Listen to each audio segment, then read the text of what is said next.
محبت پارٹ 5 آواز لبابہ حیدر، پیشکش یاسمین فاروق۔ جبار سنجیدگی سے کہنے لگا، اب سمجھ میں آئی بات، وہ بہت خطرناک آدمی ہے۔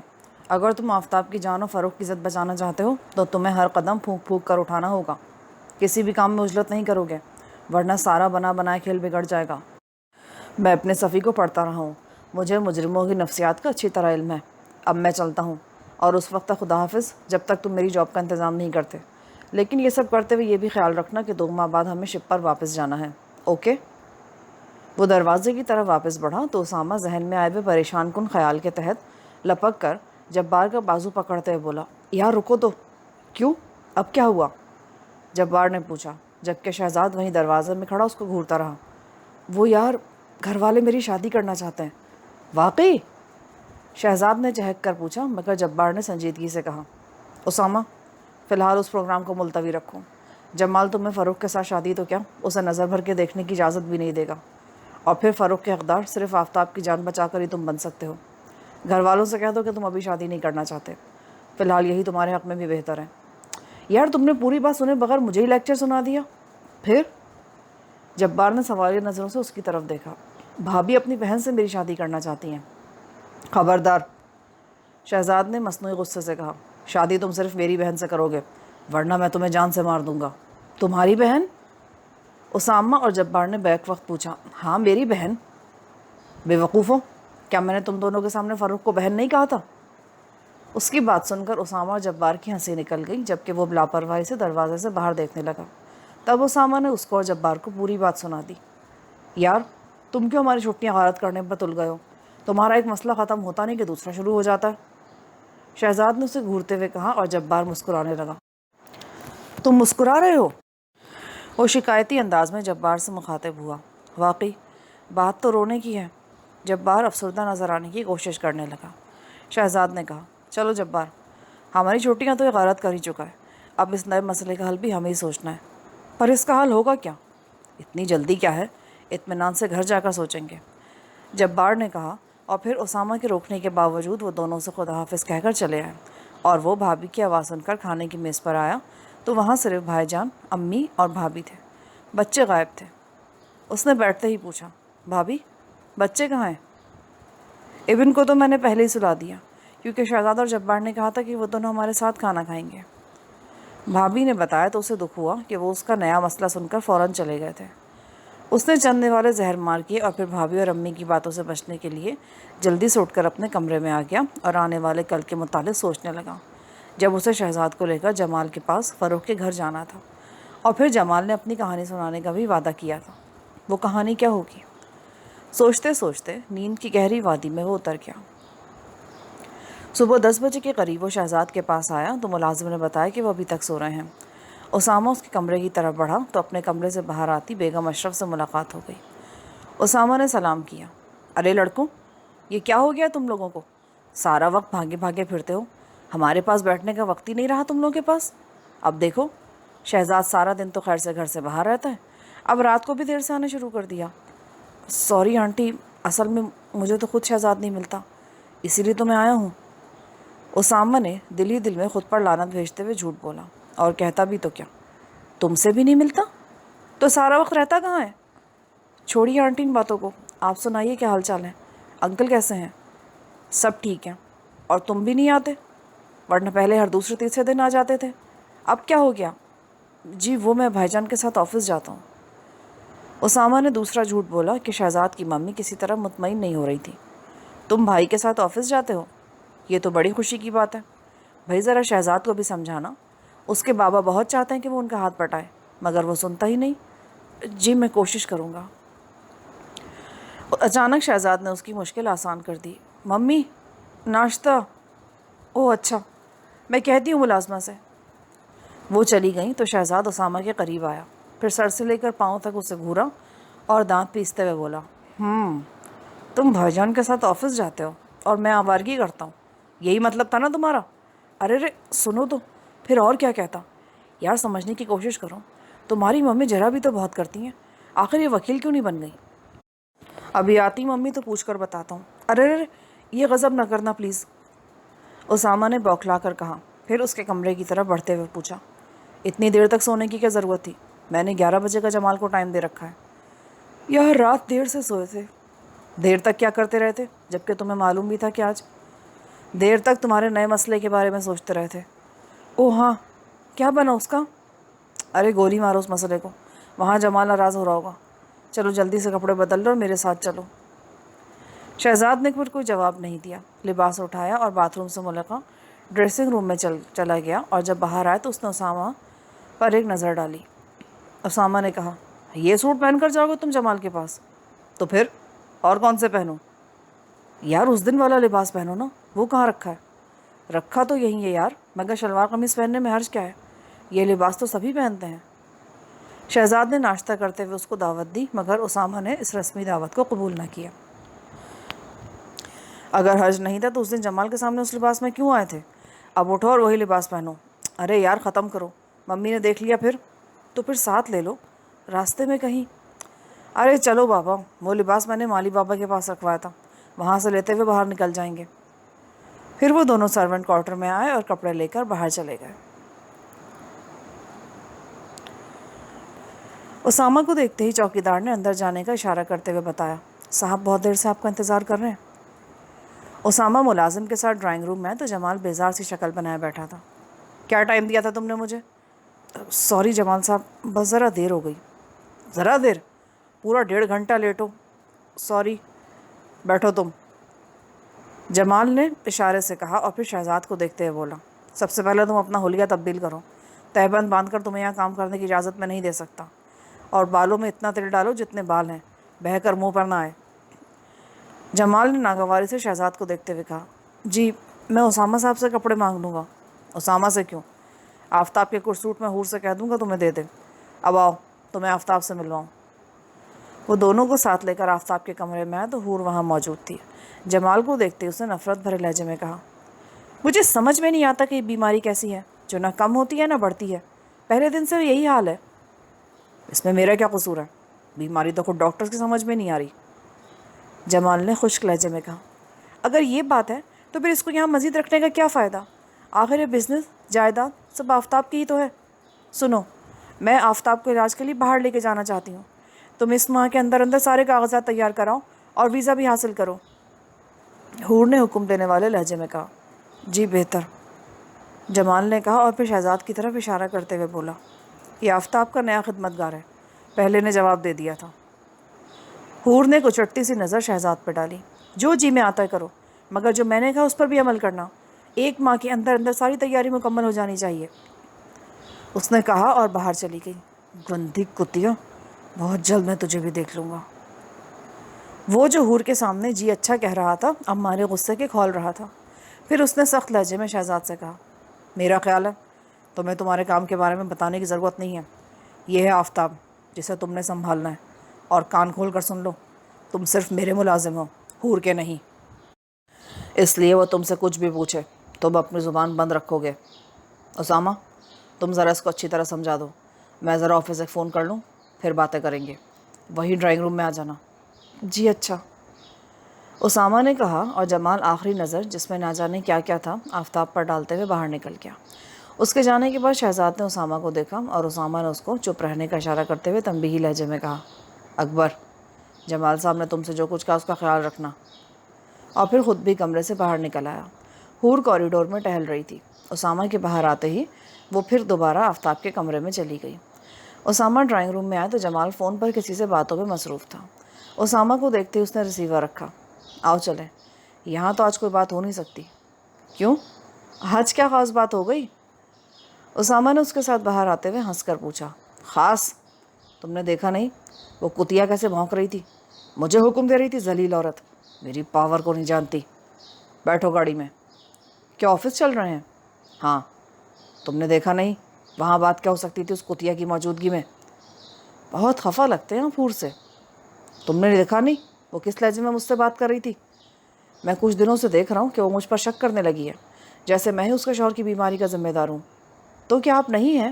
قطعی نہیں، جو خود مر رہا ہو اس کو مارنے کی مجھے کیا ضرورت؟ آپ کا مطلب ہے آفتاب کی حالت اپنی ہی کسی بیماری کی وجہ سے ہے؟ اس نے حیرت سے پوچھا، کیوں؟ تمہیں بھی شک ہے؟ میرا مطلب یہ نہیں تھا، میں تو یہ پوچھنا چاہتا تھا کہ بیماری آخر ہے کیا جس نے اس کی یہ حالت بنا دی ہے؟ اس کی بیماری تو خود ڈاکٹرز تو کیا پروفیسر تک کی سمجھ میں نہیں آ رہی، پھر تمہیں کیا بتاؤں میں؟ جمال نے گاڑی روکی، آفس آ چکا تھا۔ پھر اپنے آفس میں آنے تک جمال تو چپ رہا، جبکہ اسامہ سوچ رہا تھا۔ ابھی کچھ عرصہ پہلے تو جمال نے کہا تھا کہ ابھی میں آفتاب کو ختم نہیں کر سکتا، کہ لوگ کہیں گے پہلے والدین چل بسے اور اب بیٹا۔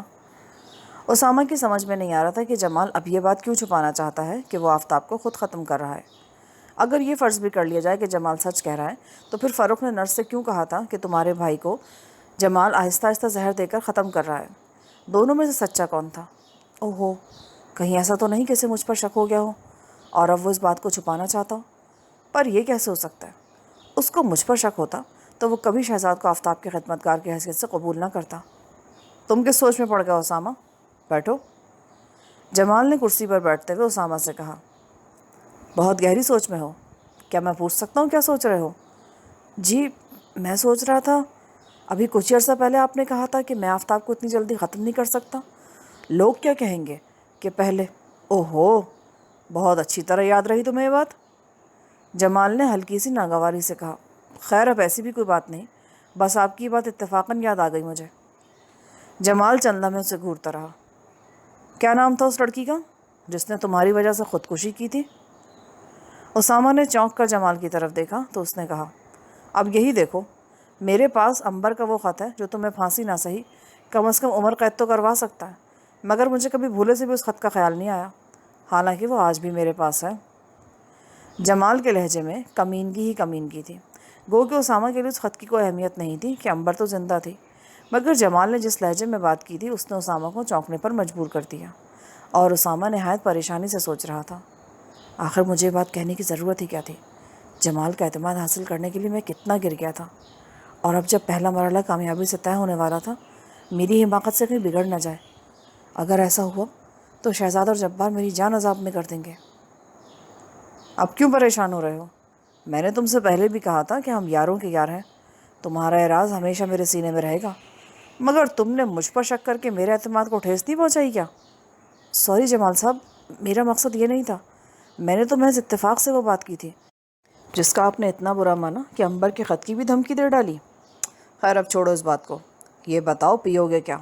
جی شکریہ، اب تو مجھے اجازت دیں۔ کیا بہت زیادہ ناراض ہو گئے ہو؟ ہونا نہیں چاہیے کیا؟ اسامہ نے منہ پھلا کر جواب دیا۔ سوری بھائی، مجھے معاف کر دو، جمال نے کہا، پھر انٹرکام پر سیکرٹری کو چائے لانے کا کہتے ہوئے اسامہ کی طرف دیکھنے لگا۔ کچھ ہی دیر بعد چائے آ گئی۔ جمال کہنے لگا، اسامہ، ایک تو تمہارے انتظار سے میرا موڈ آف ہو رہا تھا کیونکہ میں وقت کا بہت پابند ہوں، اس پر وہ کتیا فالتو بکواس کرنے لگی، اب جانے بھی دیجیے اور مجھے بھی اجازت دیجیے۔ اسامہ نے خالی کپ فریج میں رکھتے ہوئے ایک بار پھر جانے کی اجازت چاہی۔ ابھی تک ناراض ہو؟ نہیں ایسی کوئی بات نہیں، دراصل اکبر نے کہا تھا میرے ہوتے ہوئے کسی دوسرے کے کپڑے نہیں پہنے گا، اب میں اسے اپنے کو سوٹ دینے جاؤں گا۔ اسامہ حالانکہ اٹھنا اس لیے چاہ رہا تھا کہ کہیں وہ کوئی مزید ناگوار بات نہ سن لے۔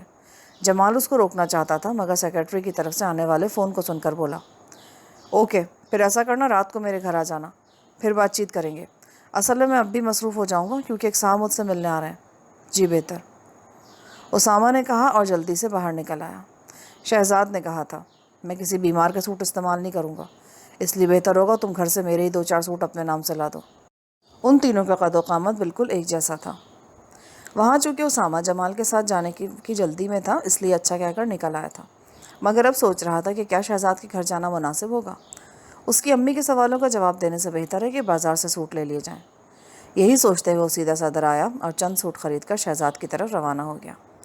ویسے اسے حیرت تھی کہ آج فاروق جمال کے ساتھ نظر نہیں آئی تھی، گو کہ اس کا جمال کے ساتھ نظر نہ آنا ایک اچھی بات تھی کہ جمال کے ساتھ اسے دیکھ کر اسامہ کا خون کھولنے لگتا تھا، مگر یہ جاننا بھی ضروری تھا کہ وہ کیوں نہیں آئی تھی، کیونکہ اسامہ تو آج یہ سوچ کر گھر سے نکلا تھا کہ بات چیت نہ صحیح فاروق سے ملاقات تو ہوگی، وہ ایک نظر اس کو دیکھ سکے گا، مگر نہ جانے کیوں جمال اس کو ساتھ نہیں لایا تھا۔ شاید اس نے سوچا کہ کہیں اسامہ سے باتیں کرنے میں دقت نہ ہو یا کہیں فاروق وہ باتیں نہ سن لے، حالانکہ فاروق سے وہ کمینہ انسان ڈرتا ہی کب تھا۔ اسامہ کوٹھی پر پہنچا اور گیٹ پر گاڑی روکتے ہوئے پیکٹ چوکیدار کی طرف بڑھاتے ہوئے بولا، اسے اکبر تک پہنچا دینا جو تمہارے صاحب کا نیا خدمتگار ہے۔ اسامہ نے بات ختم کی ہی تھی کہ ایک دوسری کار اس کے قریب آ کر رکی۔ اسامہ چونک پڑا۔ وہ فروخ تھی، اپنی باجی کے ساتھ بیٹھی، وہ بھی حیرت سے اسامہ کو دیکھ رہی تھی۔ اسامہ گاڑی سائڈ پر کر کر انجن بند کر کے باہر نکل آیا۔ فروخ نے بھی گاڑی باہر ہی روک دی اور اب باجی کے ساتھ چپ چاپ اسامہ کے سامنے کھڑی تھی۔ اسامہ نے اس کی بہن کو سلام کیا تو انہوں نے جواب دیتے ہوئے پوچھا، تم یہاں کیسے؟ کیا جمال اندر ہے؟ جمال صاحب تو اپنے آفس میں ہیں، میں دراصل ایک ضروری کام سے آیا تھا۔ اوہ اچھا۔ فروخ کی آپا گیٹ پار کر گئی۔ جبکہ فروخ نے بھی جانے کے لیے قدم اٹھایا تو اسامہ نے چونک کر کہا، تم تو رکو، ذرا دیر کوئی صحیح۔ جی؟ فروخ اس کے قریب آ کھڑی ہوئی۔ اسامہ نے ایک پیار بھری نظر اس پر ڈالی اور سوچا کہ کیا شہزاد کے بارے میں اس کو سب بتا دے، مگر اچانک ہی چوکیدار کی موجودگی کا خیال کرتے ہوئے بولا، فروخ کیا تم تھوڑی دیر کے لیے میرے ساتھ چل سکتی ہو؟ نہیں، اتنا وقت نہیں ہے میرے پاس، اصل میں آج جمال بھائی مجھے ساتھ لے کر نہیں گئے۔ وجہ جانے کیا تھی؟ میں نے سوچا چلو آپا کے ساتھ جا کر بھائی جان کو دیکھ لوں۔ فروخ نے آہستہ سے بتایا، جبکہ اسامہ یک ٹک اس کے گولڈن چہرے پر نظریں جمائے کھڑا تھا۔ آپ کو کچھ کہنا تھا؟ ہاں، یہی کہ میں تمہارے سلسلے میں مسلسل کام کر رہا ہوں، تم فکر مت کرنا۔ مسلسل؟ پر نتیجہ تو ابھی تک زیرو ہی ہے۔ ہاں ٹھیک کہا تم نے، نتیجہ تو ابھی زیرو ہی ہے، مگر ایسے کاموں میں نتیجہ ذرا دیر سے ہی آیا کرتا ہے۔ بہرحال اگر تم میرے ساتھ چلو تو میں تمہیں تفصیل سے بتا سکتا ہوں۔ آج تو نہیں، مگر جلد ہی۔ دراصل آج بھائی جان کے پاس رہنا چاہتی ہوں میں، فروخ نے کہا اور مزید کوئی بات کیے بغیر اندر چلی گئی۔ اسامہ بھی گاڑی میں آ بیٹھا۔ اب وہ جبار کے پاس جانا چاہتا تھا کہ شہزاد سے تو شادی والے مسئلے پر بات کرنے کا وقت ہی نہیں ملا تھا، اور وہ جاننا چاہتا تھا کہ ان دونوں نے کیا حل نکالا۔ بیل پش کرنے کے بعد اسامہ سائڈ میں کھڑا ہو گیا۔ جبار کے گیٹ پر چوکیدار نہیں تھا کیونکہ اس کے والد چوکیدار کو فیشن یا پھر عیاشی سمجھتے تھے۔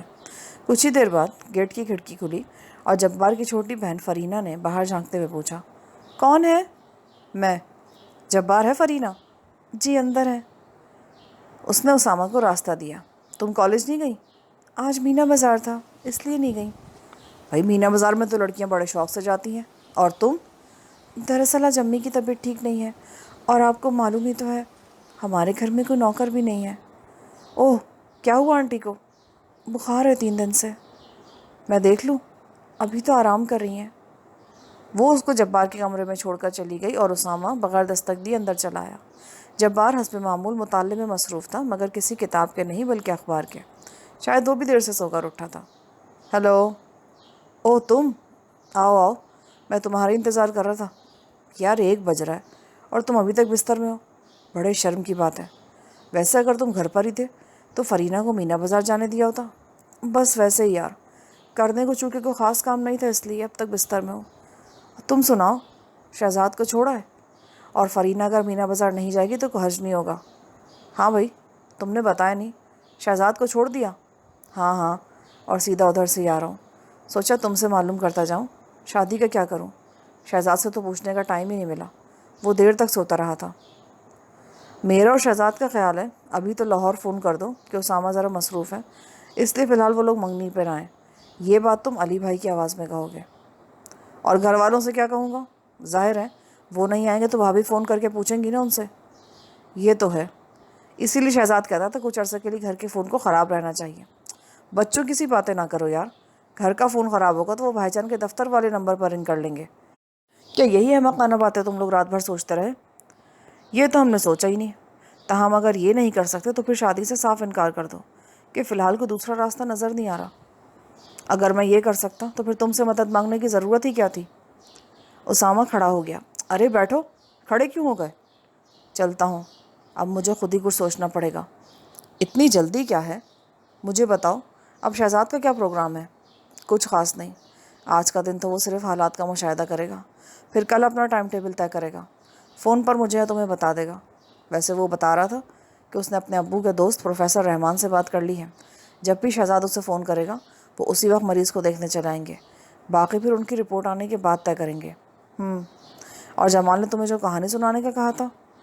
ارے وہ کہانی؟ آج جمال نے مجھے امبر کے خط کی دھمکی دی ہے۔ مطلب؟ یار وہ کہتا امبر کا خط مجھے پھانسی نہ صحیح عمر قید تو کروا سکتا ہے، مگر کہا کیوں تھا یہ تو بتاؤ۔ اسامہ نے اس کو پوری رودات سناتے ہوئے کہا، یار پتہ نہیں یہ ڈرامہ یا حقیقت، مگر حور آج بہت سخت لہجے میں جمال سے آفتاب کے علاج کے بارے میں باس پرس کر رہی تھی۔ اچھا ڈرامہ؟ پیارے صرف ڈرامہ؟ اگر وہ یہ بات تم سے چھپا گیا کہ وہ آفتاب کو ختم نہیں کر رہا تو پھر وہ یہ کیسے بتاتا کہ حور اس کے ساتھی ہے؟ یار یہ بھی تو ہو سکتا ہے کہ حور کچھ نہ جانتی ہو۔ وہ سب جانتی ہے، آفتاب اس کا شوہر ہے، سارا وقت وہ گھر پر رہتی ہے، پھر نہ جاننے کا کیا سوال؟ خیر اور کیا بتایا جمال نے؟ بتایا تو کچھ خاص نہیں، میری بات پر اس کا موڈ آف ہو گیا اور پھر میں اجازت لے کر چلا آیا۔ ویسے رات کو بلایا اس نے؟ یہ تو پوچھا ہوتا کہ جمال رہنے والا کہاں کا ہے، تاکہ اس کے بارے میں تفصیل سے کچھ معلوم کیا جا سکتا۔ پوچھوں گا۔ ویسے یار آج تو میں ڈر ہی گیا تھا کہ میری ذرا سی غلطی سے کہیں سارے کیے کرائے پر پانی تو نہیں پھرنے والا، مگر شکر ہے لاکھ لاکھ کہ میں بچ گیا۔ اسی لیے کہتا ہوں ہر کام احتیاط سے کیا کرو۔ پھر وہ دونوں آئندہ کا پروگرام سیٹ کرنے لگے اور باتوں ہی باتوں میں ان کو وقت گزرنے کا احساس نہ ہوا۔ چونکے تو اس وقت جب فرینہ نے کھانا لگنے کی اطلاع دی۔ کھانے کے بعد اسامہ گھر جانے کی بجائے جبار کے کمرے میں آرام کے لیے لیٹ گیا۔ گھر کا خیال آتے ہی اسے غصہ سا آنے لگتا، اور اب یہاں لیٹ کر بھی وہ جمال کی بجائے بھابھی کی بہن کا سوچ رہا تھا۔ ماموں کی بیٹی تھی اس کی بھابھی، اور گھر میں سب سے بڑی تھی۔ ان سے چھوٹا بھائی لیاقت تھا۔ لیاقت کے بعد دو چھوٹی بہنیں تھیں، شہانہ اور ریحانہ۔ ایک کالج میں تھی اور دوسری یونیورسٹی میں۔ اور حیرت کی بات یہ تھی کہ اسامہ نے ابھی تک یہ نہیں پوچھا تھا کہ اس کی منگنی ہو کس کے ساتھ رہی ہے، کیونکہ بھابھی کے بعد سب سے چھوٹی والی ریحانہ ہی کوئی سلجھی ہوئی لڑکی لگتی تھی۔ شہانہ کا تو مزاج بھی شہانہ تھا، اور اب نمبر اسی کی شادی کا تھا۔ اوہ کہیں شہانہ؟ اسامہ گھبرا کے اٹھ کے بیٹھ گیا۔ مگر کیا فرق پڑتا ہے؟ اگر شہانہ کی بجائے ریحانہ بھی ہو تو مجھے تو دونوں میں سے کسی کے ساتھ بھی شادی نہیں کرنی۔ مجھے تو اچانک اس کے تصور میں فرخ کا سنہری چہرہ آ گیا، اور اس کو دیکھتے ہی دیکھتے وہ نیند کی گہری وادی میں اتر گیا۔ آنکھ کھلی تو کمرے میں ملگو جیسا اندھیرا پھیل رہا تھا۔ اسامہ بوکھلا کر اٹھ بیٹھا۔ کمرے میں وہ اکیلا ہی تھا۔ جبار شاید کھانے کے بعد کمرے میں آیا ہی نہیں تھا۔ اسامہ نے جلدی سے حلیہ ٹھیک کر کے جوتے پہنے اور کمرے سے باہر نکل آیا۔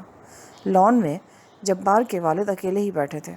اسامہ نے سلام کر کے جبار کا پوچھا تو پتہ چلا وہ گھر میں نہیں ہے۔ یہ سنتے ہی اسامہ نے جانے کی اجازت مانگی۔ اتنی جلدی کیا ہے؟ بیٹھو، چائے پی کر جانا۔ شکریہ انکل، میں ویسے ہی بہت لیٹ ہو چکا ہوں، اب چلتا ہوں۔ یہ کہہ کر وہ جلدی سے باہر نکل آیا۔ اب اس کا پروگرام گھر جانے کا تھا تاکہ فریش ہو کر جمال سے ملنے جا سکے۔ گھر سے باہر گاڑی روک کر وہ سیدھا اپنے کمرے میں آیا۔ کمرے میں جانے تک اس کا کسی سے سامنا نہیں ہوا۔ اسامہ نے وارڈروب کھول کر لباس نکالا اور نہانے کے لیے باتھ روم چلا گیا۔ تیار ہو کر وہ کمرے سے باہر آیا۔ گاڑی ڈرائیو کرتے ہوئے وہ جمال اور شہزاد دونوں کے بارے میں سوچ رہا تھا۔ نہ جانے شہزاد نے آج کیا کیا کیا ہوگا اور جمال کا موڈ آج کیسا ہوگا۔ گاڑی جمال کے بنگلے کے باہر روک کر اسامہ نیچے اترا اور چوکیدار کو اطلاع کرنے کو کہا۔ صاحب اندر چلے جائیں۔ کچھ دیر بعد چوکیدار نے واپس آ کر کہا۔ اسامہ اندر چلا گیا۔ ابھی وہ ڈرائنگ روم کے دروازے پر ہی پہنچا تھا کہ اچانک ساتھ کے کمرے کا دروازہ کھلا اور اگلے ہی لمحے فرخ اس کے سامنے تھی۔ اسامہ کو دیکھتے اس کے چہرے پر مسکراہٹ بکھر گئی۔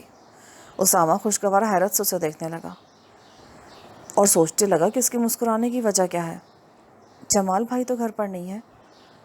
کیا بات ہے، بڑی خوش نظر آ رہی ہے یہ، اسامہ نے دل میں سوچا۔ کھڑے کیوں ہیں؟ آئیے نا، اس نے ڈرائنگ روم میں داخل ہوتے ہوئے کہا، اور اسامہ حیرت زدہ اس کے پیچھے چلتا ہوا وہاں آ گیا۔ بیٹھیے۔ جی شکریہ۔ کیا پیجیے گا؟ جو تم پلا دو، اسامہ نے مسکرا کر کہا، اور فرخ اٹھ گئی۔ اس کے جانے کے بعد اسامہ سوچنے لگا، فرخ بہت خوش ہے اور جمال بھی گھر پر نہیں۔ آفس تو بند ہو چکا ہے، جبکہ آنے کا بھی اس نے مجھ سے خود ہی کہا تھا، اور ٹائم کا بھی وہ بہت پابند ہے، تو ابھی تک آیا کیوں نہیں؟ لیجیے۔ فرخ کی بات سن کر وہ چونک پڑا۔ وہ اس کے لیے گلاس جوس لائی تھی۔ تم نہیں پیو گی؟ موڈ نہیں ہے۔ آپ سنائیں، کیا کر رہے ہیں آج کل؟ وہ بڑے اعتماد سے بات کر رہی تھی۔ اسامہ کو حیرت ہو رہی تھی۔ جمال صاحب کب آئیں گے؟ پتہ نہیں۔ کیا آپ کو ٹائم دے رکھا تھا انہوں نے؟ ہاں، اسی لیے تو آیا ہوں۔ بہت گہری دوستی ہو رہی ہے ان سے آپ کی۔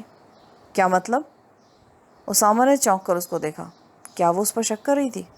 پر نہیں، وہ تو مسکرا رہی تھی۔ مطلب وہی ہے جو آپ سمجھتے ہیں، فرخ نے مسکرا کر کہا۔ اسامہ نے شکوہ بھری نظروں سے اپنی محبت سے بے خبر اس معصوم اور خوبصورت لڑکی کو دیکھتے ہوئے سوچا، تمہارے لیے تو نہ جانے میں نے کتنے برے اور بھلے کام کیے، اور تم مجھے پر شک کرنے لگی ہو، یہ تو بہت بری بات ہے۔ کیا سوچ رہے ہیں؟ یہی کہ خوش نظر آ رہی ہو تم بہت، اور یہ کہ اسامہ نے مزید کچھ کہنے سے پہلے ہی باہر گاڑی روکنے کی آواز سنی اور فروخ کے چہرے سے مسکراہٹ یوں غائب ہوئی جیسے موت کا فرشتہ دیکھ لیا۔ میں چلتی ہوں۔ سنیے، جمال بھائی سے یہ مت کہیے گا کہ میں یہاں آپ کے پاس بیٹھی تھی۔ وہ دروازے میں رک کر تیزی سے بولی اور پھر باہر نکل گئی۔ اسامہ حسرت بھری سانس لے کر رہ گیا۔ ہیلو ینگ مین، جمال نے اندر داخل ہو کر مسکراتے ہوئے کہا۔ ہیلو، کہو کیسا وقت گزرا؟ کچھ معلوم ہوا کہ انتظار کرنا کتنا مشکل کام ہے؟ گویا آپ نے صبح کا بدلہ چکایا ہے، اسامہ نے کہا اور دل میں سوچا، مجھے تو وقت گزرنے کا احساس ہی نہیں ہوا، کاش تم مزید لیٹ ہو جاتے۔ بدلہ؟ اچھا لفظ کہا تم نے۔ ہاں، بدلہ ہی سمجھ لو، مگر یہ سب کچھ جان بوجھ کر نہیں ہوا، بس ایک کام میں الجھ گیا تھا، پھر اکبر سے ملنے چلا گیا کہ اس نے کیسے ڈیل کیا آفتاب کو۔ اوہ، پھر کیا معلوم ہوا؟ یار بہت اچھا آدمی ہے وہ، اس نے آج آفتاب کو غسل بھی کروایا ہے اور پہلے مساج بھی کیا تھا۔ حور بہت خوش نظر آ رہی تھی، اسے بھی اکبر کا انتخاب اچھا لگا ہے اور اب میں بھی مطمئن ہوں۔ چلیں، آپ کی کسی بات کو تو اس نے پسند کیا، اس کے پسند کرنے یا کرنے سے مجھے کیا فرق پڑتا ہے، مگر بس ابھی میں اس کو کچھ کہنا نہیں چاہتا۔ اچانک ملازم نے کھانا لگنے کی اطلاع دی اور جمال اٹھتے ہوئے بولا، آؤ پہلے کھانا کھاتے ہیں پھر باتیں کریں گے۔ اسامہ بھی اٹھ گیا۔ کھانے کی میز پر فروخ کی باجی، ان کا بچہ اور فروخ تھے۔ اسامہ نے فروخ کی بہن کو سلام کیا اور جمال کے ساتھ بیٹھ گیا۔ کھانا خاموشی سے شروع ہوا اور خاموشی سے ہی ختم ہو گیا۔ اس دوران اگر کسی نے بات کی تو وہ صرف جمال کا بیٹا تھا، جو کھانا کھاتے کھاتے اچانک فروخ سے نہ جانے کیا پوچھنے لگتا تھا۔ کھانے سے فارغ ہوتے ہی جمال نے فروخ سے کہا کہ وہ چائے ڈرائنگ روم میں ہی پئیں گے، اس لیے وہ وہیں دے جائے، اور وہ اسامہ کے ساتھ ڈرائنگ روم میں آ گیا۔ اب سناؤ، کب آئے تھے؟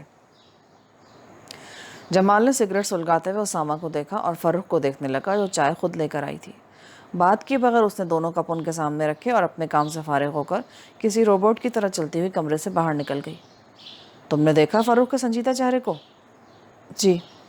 جب یہ مسکراتی تھی اسامہ تو ہر شے مسکرانے لگتی تھی، پر جب سے آفتاب بیمار ہوا ہے تب سے ایسی روکھی شکل بنا لی اس نے۔ سچ مانو، میں تو فروخ کی مسکراہٹ کے لیے ترس سا گیا ہوں۔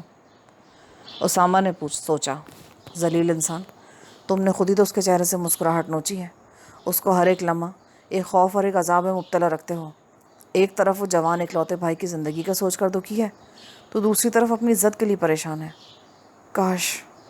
کاش فروخ کا مسکرانا میرے بس میں ہوتا تو میں ہر لمحے اس کو مسکرانے پر مجبور کرتا۔ آپ بڑی عجیب باتیں کر رہے ہیں، آپ کا ہر حکم وہ مانتی ہے تو پھر یہ حکم بھی اس کے ذمہ لگا دیجیے نا کہ وہ ہر وقت مسکراتی رہا کرے۔ اسامہ نے طنزیہ کہا۔ جمال نہ جانے کس خیال میں تھا کہ اس کے طنز کو محسوس نہ کر سکا۔ بہت کہتا ہوں کہ مسکرایا کرو، خاص کر جب وہ رات میں مجھے چائے دینے آتی ہے، مگر اس پر کوئی اثر ہی نہیں ہوتا۔ زیادہ ڈانٹ کر کہتا ہوں تو اس کی آنکھوں سے آنسو گرنے لگتے ہیں، اسے خود پہ ضبط نہیں رہتا، روئے چلی جاتی ہے۔ عورت بیچاری مجبور ظالم مرد کے سامنے سوائے رونے کے اور کر بھی کیا سکتی ہے؟ اسامہ نے پھر دل میں سوچا۔ پھر اسامہ نے ہی پوچھا، جمال صاحب، آپ رہنے والے کہاں کے ہیں؟ اسی شہر کراچی کا پرانا باسی ہوں۔ جمال نے اپنے بارے میں زیادہ وضاحت دینی ضروری نہیں سمجھی۔ آپ کچھ بتانا چاہتے تھے اپنے بارے میں؟ اسامہ نے بات جاری رکھتے ہوئے پوچھا کہ وہ جمال کے منہ سے مزید رومانی انداز میں فروخ کے بارے میں کوئی بات نہیں سن سکتا تھا۔ کیا بتاؤں، اس بھری دنیا میں بالکل اکیلا ہوں، نہ ماں، نہ بہن، نہ بھائی، اور والد یہ کہتے ہوئے اسامہ نے آنکھیں بند کر لی اور اس کے لب آہستہ آہستہ ہلنے لگے۔ غلام محمد ایک اسکول ٹیچر تھے، ان کی صرف 2 بیٹیاں تھیں، بڑی رقیہ اور چھوٹی بشرا۔ بیوی کچھ ہی عرصہ پہلے ساتھ چھوڑ گئی تھی، پر بیٹیوں کی وجہ سے غلام محمد نے شادی نہیں کی۔ بڑی بیٹی میٹرک کرنے کے بعد باپ کے نقش قدم پر چلتے ہوئے اسکول میں بچوں کو پڑھانے لگی، جبکہ چھوٹیاں بھی پڑھ رہی تھی۔ رقیہ کو نوکری کرتے ہوئے بھی چند ہی ماہ ہوئے تھے کہ بس اسٹاپ پر اس کی ملاقات عباس نامی ایک شخص سے ہوئی، جو رفتہ رفتہ دوستی اور پھر محبت میں بدل گئی۔ رقیہ نے شادی کے لیے اپنے بابا سے بات کی تو انہوں نے صاف انکار کر دیا۔ وہ جس شخص کو ٹھیک سے جانتا بھی نہیں تھا، اس کے ساتھ شادی کیسے کر سکتا تھا اپنی لڑکی کی؟ رقیہ کو بہت غصہ آیا۔ بابا، سیدھی طرح کیوں نہیں کہتے کہ تم میری شادی نہیں کرنا چاہتے؟ کیا میری کمائی سے گھر چلتا ہے؟ اور اگر میں نے شادی کر لی تو آپ کو فاقوں کا ڈر پڑ جائے گا۔ پر میں آپ کو بتا دیتی ہوں، شادی کے بعد بھی میں آپ کا خرچہ؟ رقیہ بیٹی غلط بات مت کرو. غلط نہیں، صحیح بات کہہ رہی ہوں. دیکھو تم اس کے بارے میں کچھ نہیں جانتی. اتنا جانتی ہوں بابا جتنا جاننا ضروری ہے. وہ گاؤں سے مزدوری کے لیے کراچی آیا ہے اور دنیا میں بالکل اکیلا ہے. کچھ بھی ہو، جب تک وہ تمہیں گاؤں والے گھر کا ایڈریس نہیں دے گا تب تک میں تمہیں شادی کی اجازت رقیہ غصے سے بڑبڑاتی ہوئی اٹھ گئی. یہاں پر پارٹ 5 کا اختتام ہوتا ہے. آگے کتاب سننے کے لیے پارٹ 6 سماعت فرمائیں.